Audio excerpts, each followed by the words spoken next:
It takes grit to start a business. It takes a plan, some financial savvy, and a good product. A delicious product.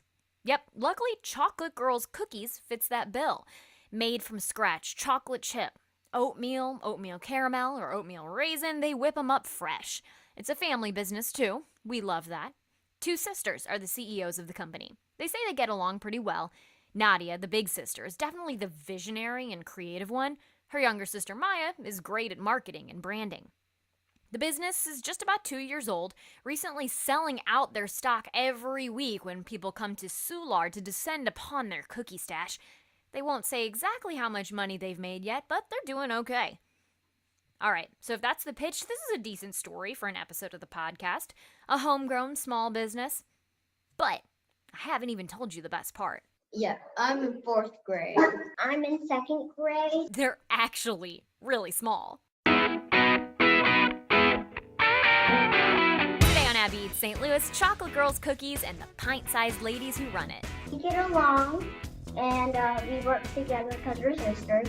The big opportunities these little girls are getting, the lessons they're learning along the way, and how their parents knew this wasn't just your average playroom startup. I taste them, oh my God, this is it. Plus, we do a deep dive into what the latest COVID health and safety guidance means for restaurants. And of course, your food news and weekend planner. I zoomed in with the girls and their dad, Mike, as they were finishing dinner, about to start doing homework. Oh, and also... Sorry about that. You're fine. We found a dog, a little stray animal earlier, just like 10 minutes before you logged on. And he's chipped and he has a collar on. I'm just trying to find his owner right now. So Nadia and Maya might be young, but they're really learning what it means to run a business in the chaos of home. So if you hear the dog in the background, they're just trying to get him back to his owner. Chocolate Girls Cookies began when the girls wanted to start a business, but, lemonade stand just didn't cut it. We didn't really want to be out in the sun with sticky hands and like bees attracting to us. And just out in the sun and it's dry. And because we want it to be different. So they decided cookies because they say their mom Shelly makes the best cookies. And as sisters, they make pretty good business partners. We get along, and we work together because we're sisters. We like to build things. That's the most of the time thing. I remember as a kid, we said, okay, well, I'm going to start a business. And it was something we did for one afternoon and we got tired of it.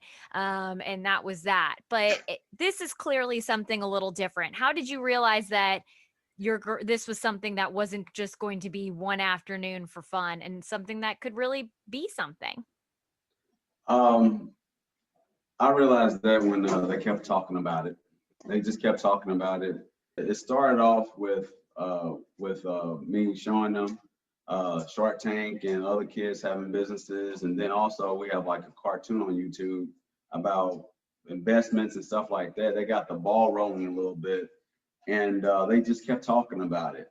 And then finally, when we all made our cookies or whatever together, and Nadia and Maya actually came up with changing the ingredients with their mom, and I tasted it, I'm like, oh my God, this is it. Like this is it right here. And I'm like, girls, I think we're onto something. Nadia, the older sister, came up with the name. She loves to draw, so she made the logo. You can now find that logo on one of the hottest items on a Saturday morning, where they've expanded to sell out their cookies at the Soulard Farmers Market every weekend. And you can also get their cookies with your order at Gus's Pretzels. If you're lucky, they sell out too. Even as the business grows, the girls love the simple things about running it. Baking the batches. Yeah. And making the dough. Well, my favorite thing is having a business. I get to help my dad and my mom and my sister. I like to do everything in there, especially money and things. A big part of that is the other kind of dough. Not just counting coins and bills and practicing math with every transaction, but making real money. We are saving it for college. I love that. That's fantastic. Dad, any kind of ballpark estimate on how much money we might be able to have saved so far? on the business? Actually, I normally don't talk about that. Yeah. Are we But, talking hundreds, thousands, anything like that? I mean, thousands, of course. Also, what we do with the money as well, like I said, like she said, save for college. But also, we started doing their own investments. They have their own brokerage account. Mike, it sounds like this is something that's really important to you and your daughters to make sure that they have a solid understanding of the business world, the finance world, and just kind of know what's up with money. That's something that a lot of people don't get at their age. That is the fact. The whole thing is what drive me and to talk to them about business and money is that, the way that I came up, I didn't have these opportunities like they're having right now. So that's the reason why it's so important to sit back and teach them the right way of doing things. Both girls want to do a little bit of everything when they go to college and grow up. I want to be an artist. I still want to do the cookie business. Probably I want to do a pet business. I want to be part of this cookie business. I want to be police. I want to be a ballet teacher. I want to be everything. And they're getting an early start on learning some of life's most important ingredients. Why do you think people like your cookies so much? Well, because we make them out of love. And because they taste delicious. Now I'm really craving a chocolate chip cookie. I don't know about you, Dory, but chocolate chip cookies always sound good to me. Always. I was going to say, I don't need an excuse to want a chocolate chip cookie. Well, Dory, of course, joining me once again from your home audio booth, I guess we can call it. But, that could be changing soon. I mean, we are the re-entry process, as you have heard from a couple episodes ago. We start doing some in-person interviews again. Dory, you and I might wind up being in the podcast booth again sometime soon. And a lot of big changes just came down throughout the country, really. A lot of confusion, a lot of big changes, though, and some changes here in the St. Louis area that do have an impact on the St. Louis restaurant scene. So we wanted to kind of talk to you guys about that, too, and go through some of the things that we are learning about all of this, because the big news happened the day we dropped the podcast. So you might still have some questions we hope to answer for you. Yeah. So last Thursday, the CDC updated its guidance to say that in most situations, people who are fully vaccinated don't need to wear a mask or social distance anymore.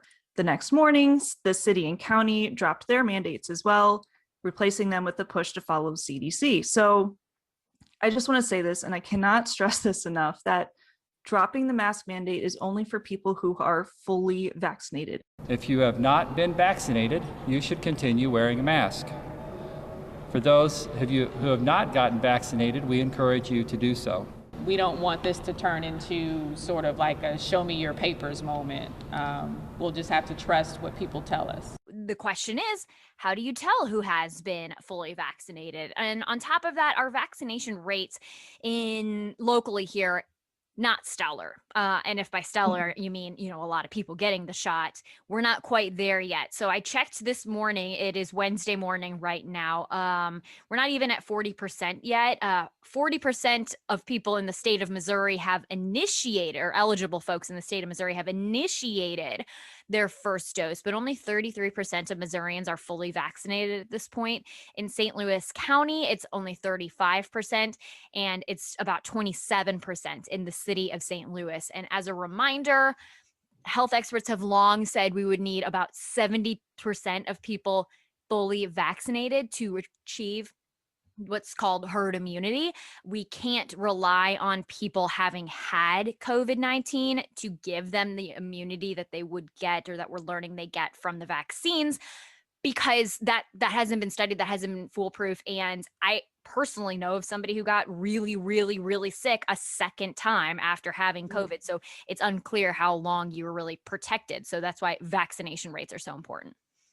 Yes. And if you think about when you go out to a park or a crowded event, how many people aren't wearing masks, and how does that compare to the vaccination rate? I'm sure there's really a big discrepancy there. So just something to kind of keep in mind as you go out and about yourself, and maybe you continue wearing a mask. We'll see.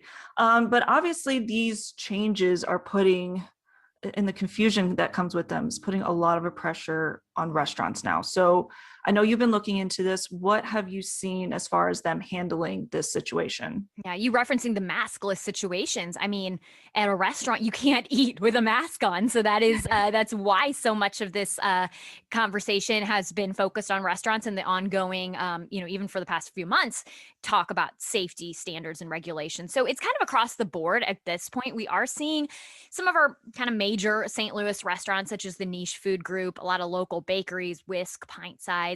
They say that they're still asking people to wear their mask, whether it's because they feel like it's too soon due to the percentages we were just talking about there, or in some cases, their staff isn't fully vaccinated yet. So they're asking people to come in to keep their staff safe so that they can get fully vaccinated because they are not fully protected yet. I mean, this order came down barely in time for anybody, quote unquote, anybody who wants one, for us to get to that phase of the vaccine rollout. You have to have gotten your shot by the day that everybody, or by the day or the day that everybody became eligible in the state of Missouri for you to be fully vaccinated when they lifted this mandate. So the math is just not really there yet for a lot of folks. And they say our staff isn't there yet, or kids, Right. anybody under the age of 12 cannot get the vaccine. And so if you have a bakery or a breakfast place or somewhere that you want people to be able to bring kids, and kids might walk around more freely, it's another big reason I heard about. Some places though are kind of saying, you know what, we're not comfortable with it yet. Just in general, even if people are fully vaccinated. I just did a story this week on reentry anxiety, and I'm fully vaccinated and I still am not quite there where I feel like taking the mask off. We've learned so much to wear masks, and hard to just rip it off. I don't have my lipstick stock restocked. I don't have my bottom half of my face made up yet. But just in general, folks like at Wellspent Brewing Company in Midtown, they were saying they don't think their guests are there, so they're going to keep the mask mandate going for a little while longer until they feel more comfortable. We're just moving slow and kind of methodically, and then we're checking in with our customers to make sure that we're doing what's right for them. And Dory, when I was talking to him, he brought up the idea of this like vaccine bouncer, right? So instead of just checking somebody's ID, checking your vaccination card, checking your vaccine status. He basically said it's a lot easier to just say everybody should wear a mask than it is to go in and check, have an employee, by the way, hard to come by in the restaurant industry right now, Right. Let alone have an extra person standing there checking people's vaccine status. But for that same reason, why they are opting to say everybody wear a mask, other places are saying, okay, we're not going to police anybody for wearing a mask. We're going to go with this so-called honor system. Like Salt and Smoke, our colleague Sarah Maki spoke with the owner, Tom, who said he didn't want his staff to have to deal with checking on individual statuses. So instead, they are just going to hope that people are responsible and continue to wear a mask if they are not fully vaccinated yet. At this point, we're pretty battle tested for changing on the fly. Our hosts and managers have been on the front line of enforcing mask mandates to often very kind of upset, vocal, aggressive people. So we've seen businesses, restaurants, bars, over the past year having to really roll with the changes, right? They've had to, we've heard one business say they've had to be the mask police. And now, with the vaccine card issue at play here, it might bring some relief to some of these restaurants to just be like, okay, we're dropping the mandate. We don't have to enforce it anymore. So we're not going to. But regardless, they're in a tough spot either way, because there are people out there who maybe aren't comfortable yet with taking off the mask, like you were saying. And then for the places that are still enforcing the mask mandate, I can only imagine the reaction that they've been getting. I think you've probably heard from some so far. What have you heard from those businesses? Of course, there are certain types of businesses where they really tend to know their clientele. They know their customers. It's more of a vibe, if you will. And so sometimes the smaller local shops, I have heard from people saying, you know what, people are our customers know us. They've been along for the ride and they continue to be supportive. However, that is far from the case everywhere. To put it bluntly, Dory, people are being jerks in a lot of situations. I spoke with Tim Wiggins, who of course is behind Lazy Tiger, Retreat, and Yellow Belly. He was saying that basically people are walking out because of this. People are just getting really salty. They think that this is a free for all and they can just go do whatever they want and aren't obeying their continued mask policy. Libby Kreider from Second Shift Brewing Company is basically saying people are really being rude about things as well. I also spoke kind of off the record, so I don't want to say who this was with, but they actually lost a couple employees over this whole situation, over being asked to kind of mask police, if you will. And so that's tough. It's a tough place to be in. At least a few places, though, we are seeing some places, I guess you could say, mask police. They say they're checking your proof of vaccination. Juniper in the Central West End, our friends there with their Southern Food Kitchen, they announced on Friday afternoon that they were going to let you walk around the place without your mask on, but you're going to have to show your proof of vaccination first. I posted on Twitter and it got a lot of really positive response. So of course there are a couple people who hated it, but overall people were responding pretty well to the idea that if you could say, yes, I've been vaccinated, then yes, you would get to reap the rewards of that. And I think that kind of puts everybody in a little bit more of a comfortable place, right? If I know I'm in a place where everybody has proven that they're fully vaccinated, I will feel 100 times better and more comfortable, and maybe spend more money and, really go and support that business. But that really has been kind of the crux of this whole thing. The conversations that I heard over and over the weekend. Can you legally do that? Can a business ask for proof of vaccination? Mm-hmm. So I was wondering that as well. And so I reached out to a St. Louis University law professor who said, yes, pretty much at this point, yes, you can ask. He compared it to like asking for somebody's ID before you serve them a drink. You can legally say, now there are some bars you'll go to that they have a sign posted says you have to be 21 to drink, but then they kind of quote unquote honor system that and maybe don't ID you. But, legally, yes, you can ask somebody, according to this professor.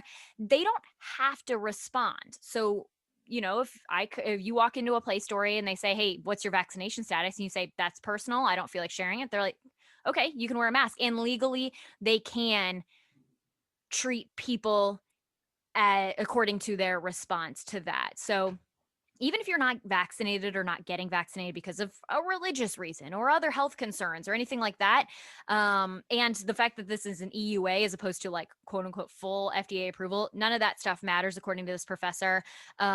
He says that has nothing to do with it, and HIPAA doesn't have to do with it either. Hi, I'm Professor Rob Gatter, and I teach at St. Louis University School of Law.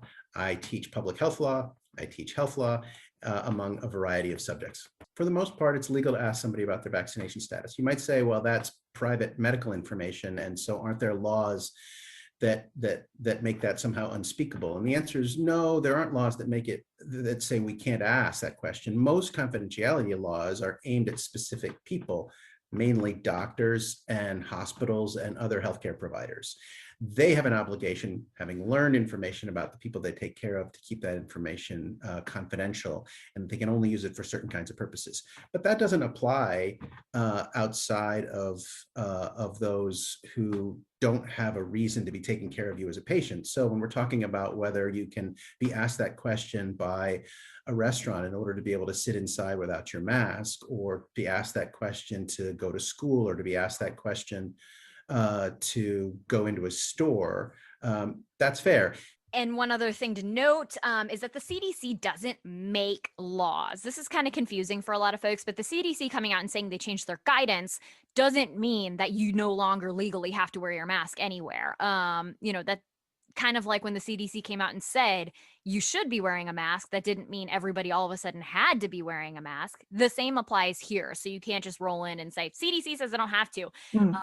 Overall, the private establishment, their rule trumps anything that and any of the other guidance, or they get to determine how that guidance is enforced. Right. So continue following local and business guidance and what they would like to do. Right. Mm-hmm. So we've focused a lot about masks, but there was another whole other part of this guidance that came out, and that was regarding capacity restrictions. So what have we learned with capacity restrictions and changes there? You remember watching this press conference? It was confusing, right? Like it was very yes. Well, yeah, imagine having to write up the update on that as it was happening. Yeah, it was because I think a lot of people are continued to be confused about what exactly the rule is there. So the bottom line is that capacity restrictions have been removed, but there's still a strong recommendation for social distancing. So, in reminder, capacity restrictions have been removed for some time, a couple Couple weeks now. weeks, yeah. Yeah. But they were saying that's not to say you can fully be at 100% because you still need to social distance. Now they're removing the requirement to social distance tables, but it's still strongly recommended. That's going to be across the board as well. And unfortunately, that's going to be a type of thing where you're going to have to we're going to walk into a place. I bopped into Michael's on Manchester, just, the edge of Maplewood in St. Louis City, Monday afternoon, between appointments, needed to grab a snack, and it was packed in there. I mean, it was like a full-on celebration of togetherness. There were people everywhere. Kind of weird in a lot of ways. Again, I'm fully vaccinated, but it wasn't something I was used to seeing in well over a year. But they feel comfortable with that. But at Ferguson Brewing Company, they say we're going to drop the mask mandate, but we're going to go ahead and keep tables distanced apart for now and then move along. So, it's going to be something across the board that if you want to check on social media or call ahead, that might be a good idea. Otherwise, you might have to just see what the situation is when you walk in the door. Yeah, it sounds like a lot of places are kind of easing back in, and maybe that is, removing the mask mandate, but still distancing tables. So kind of taking things baby step. But, I really want to get across to everybody, bottom line here, and we've said this many times before, just don't be a jerk, right? Don't be a jerk. Respect the restaurant's rights to require masks. And if they want to see your vaccination card, like you said, they have that right to do so.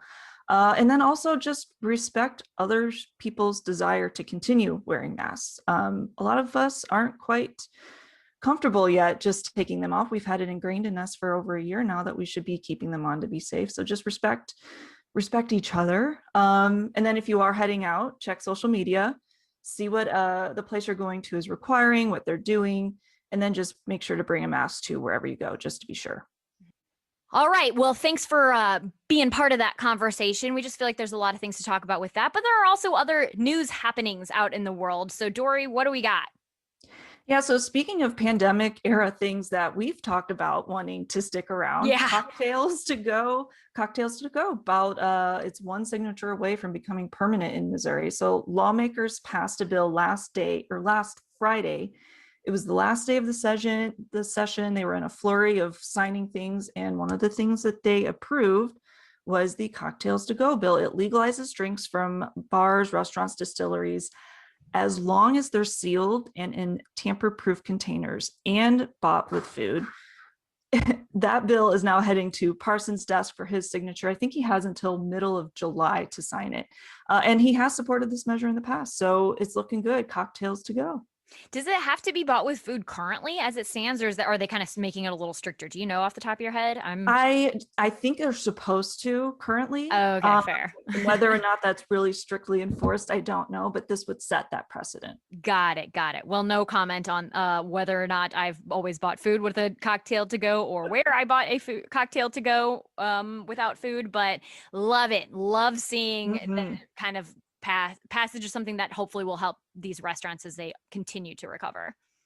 Yes. Well, speaking of drinks on the go, we've got another beer garden coming our way. Rockwell is looking to open its second location, and they're doing it as a beer garden concept. It'll be inside. I know, it's so cool. I'm really excited about this. It's inside Francis Park, which is in South City, right by my alumni, my high school, Bishop DeBerg. I've frequented that park many times.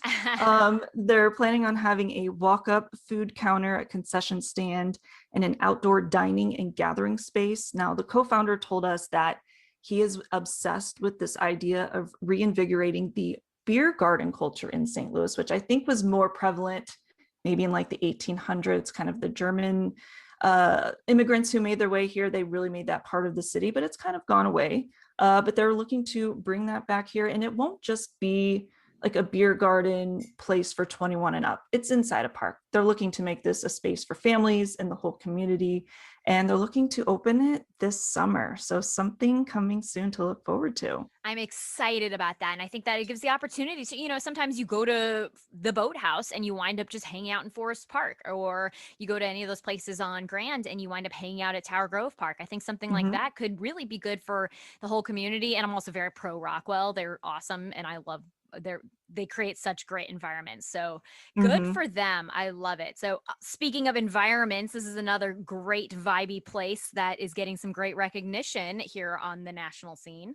Yeah, more recognition for Olive and Oak. So they just made it onto a Yelp list. The review website asked Yelpers to weigh in on their favorite restaurants, which Yelp turned into a list of the top 100 places to eat in 2021. And Olive and Oak made the cut. So they ranked number 50, right smack dab in the middle, but they're the only restaurant in Missouri to make the list. So that's a pretty high honor because that's, a fan generated list, and they made the cut. I love it. I still like Yelp reviews. I still like looking at people's Yelp reviews. Yeah. Me too. Still use that. And I love a good list story. So give me one more list story in our news this week, Dory. I don't know if you're going to love this one. Okay. Fair warning here. This sparked quite the spicy conversation in our KSDK Slack and email. So this website called Chef's Pencil ranked the best barbecue cities. And this is the most bizarre ranking I have ever seen. So they said that they used TripAdvisor ratings of all barbecue joints in the nation's 75 largest cities. And then they ranked those cities based on their average rating. St. Louis made the top 10. Okay. It ranked 8th. Okay. Not terrible. I thought maybe we could have hit top 5, but here's where things get weird. So I'm going to list for you the other cities that ranked higher than us. Okay. So coming in at number 7 is Seattle. What? I know. Does not make any sense. What? Okay. It gets weirder. All right. Number 6 is Columbus, Ohio. Okay, I don't know anything about barbecue in Columbus, so I'm not gonna. I don't know, but I think that's why it's insane. Because you don't know anything. Yeah, that's about true. barbecue there. Good point. Good point. Good point. And then there's a 3-way tie for 3rd. We've got Charlotte, North Carolina, which I could see. Carolina barbecue. Yeah, I'm not gonna knock that. Then we've got Virginia Beach, Virginia. Dory, we were there together. And when we were looking for restaurants to go where we wanted to eat, I don't think there was a single barbecue place on the list. No, yes, there's probably not a single barbecue place in that town, but this Yelp ranking has them up there. Okay, and then also tied for 3rd is Wichita, Kansas. Okay. I'm at a loss here. Yeah. Okay, but we've got. I'm so animated about this. She's so stressed. She just knocked her microphone down. All right. So number 2 is Oklahoma City. What? Oklahoma City. I know. What? Can we just get this over with? Number 1 is New Orleans. New Orleans? New Orleans? That's not. No. Well, Dory, let's leave this behind us. I'm going to guess that that's not the best thing you had to eat this week. What is? All right, so we finally got to try Tempest. We've been wanting to give them a try for a couple months now. I've checked the website here and there. Their menu changes a lot with the season, so I was just kind of waiting it out for something that really caught my eye. So I finally did. So we ended up getting a few different things. We tried the Little Gem salad, which is like a Caesar salad, and it wasn't my favorite because it was very anchovy. So if you're adverse to anchovies, just kind of a warning there. But if you love anchovies in your Caesar salad, definitely go for that. And then for my entree, I ended up getting the cauliflower, which I almost never go for like a vegetarian entree. But this one really piqued my interest because it had hazelnut in it. But really the brown basmati, it was just so creamy that it had. It was like the star of the plate as far as I was concerned, but the cauliflower was really good too. And Jason got the pork steak, which was the most tender pork steak I've ever had. It was so delicious. It had a really great polenta with it too that, Oh, the whole plate was just amazing. I think he practically like licked his plate clean. And then they always give you these like smoked cookies too, which were really good, just as a nice little thank you. So it was a great meal. Really happy, and I can't wait to try. I know they've got a really good chicken sandwich, I think, that I want to try there. Yes, I know I haven't gone around to it yet, but I need to add that to my list of revisit and try that one. Love that. Mine was speaking of seasonal, it's the time of year where I want ice cream, just because it feels like you need ice cream. I know a couple weeks ago I mentioned going to Ted Drew's for the first time this season. I've been wanting to try and has just never had the chance to try the Thai ice cream rolls. You know, where they take the ice cream and they like flatten it and then roll it up and it looks like a little roll of paper towels, but it's ice cream. I tried that for the first time, and it's interesting because I wasn't sure how that texture was going to like impact it. It doesn't really. It just kind of makes it fun to eat. So you're eating little columns of ice cream. So I went to Snow Factory on the Del Mar Loop. I ordered the name is kind of funny. It's called the Black Humor. It has brownie, Oreo, chocolate syrup, and vanilla, and I had a little like extra chocolate put on top, and the little Pockies, the little Japanese like cookies dipped in chocolate, just like for funsies. Oh, you are speaking my language here. Yes, all the chocolate. It was so good. I would definitely recommend it if you're just like, I want to go out for ice cream, but I want something different, and it looks cool on Instagram too. I think I took a picture of it. I better have taken a picture of it, but it'll look if you need something to do it for the gram, go for it. Snow Factory on the Loop. Okay, so that is something you can do in addition to some of our other weekend planner festivities we put together for you. It is the weekend of May 21st, 22nd, and 23rd. Holy moly, we are rolling hot into the summertime. And just as a reminder, we do have a couple events that are continuing to happen that are just so good. We want to keep reminding you of them, including the Central West End Streeteries on Friday and Saturday. Great opportunity to get out there and enjoy the outdoors, as well as at Eckert's, where their Strawberry Festival is continuing Saturday and Sunday as well. If you want to go strawberry picking and make something fantastic and summery, I am in full support of that. And I think it's going to feel like summer this weekend too, like maybe 90 degrees. Oh my gosh. I don't know. I don't know if I'm ready for it. No. All right. Well, if you're looking to get out, so Saturday, we've got a fun event at Piazza Emos. This is the first event in the Hill Neighborhood Association's inaugural 4 seasons concert series. So they're doing this in that brand new little courtyard area that they have there called Piazza Emos. It makes you feel like you're in Italy, essentially.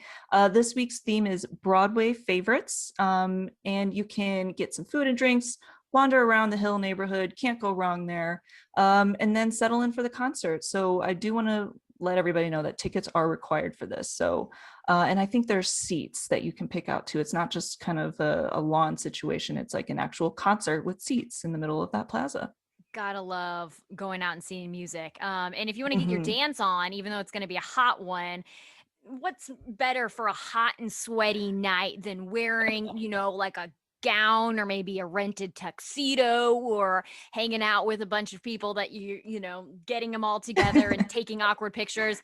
Of course, I'm talking about prom, and you have the opportunity to do that for the adult prom night at 9 Mile Garden on Saturday. You can grab your clique, enjoy the food trucks, drinks, which I was not allowed to have at my prom, so not like I would have wanted to. But they'll have live music from the Provels and Dead as Disco, so awesome music choices there.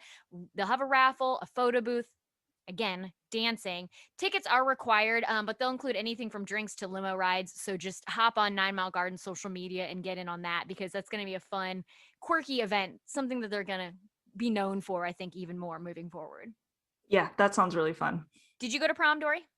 I did, yeah, with my high school boyfriend, yeah. Oh, same. Mm-hmm. Well, I'm not bringing him to 9 Mile Garden this week. Ooh la la! Ooh la la! Ooh la la! Abby Eats St. Louis is a 5 on Your Side production. I'm Abby Larico. And I'm Dory Olmos. Please be sure to subscribe to our podcast so you never miss an episode. Leave us a rating and a review. Thanks so much to our colleagues, Sarah Maki and Sam Clancy, for their reporting that helped contribute to this episode. Oh, and Rennie Knott. He did some reporting on this too. So thanks to everybody, all of our friends. Let us know your thoughts on Instagram. We're at Abby Eats St. Louis. Have a great weekend. Hydrate, because it's going to be a hot one. And seize the plate.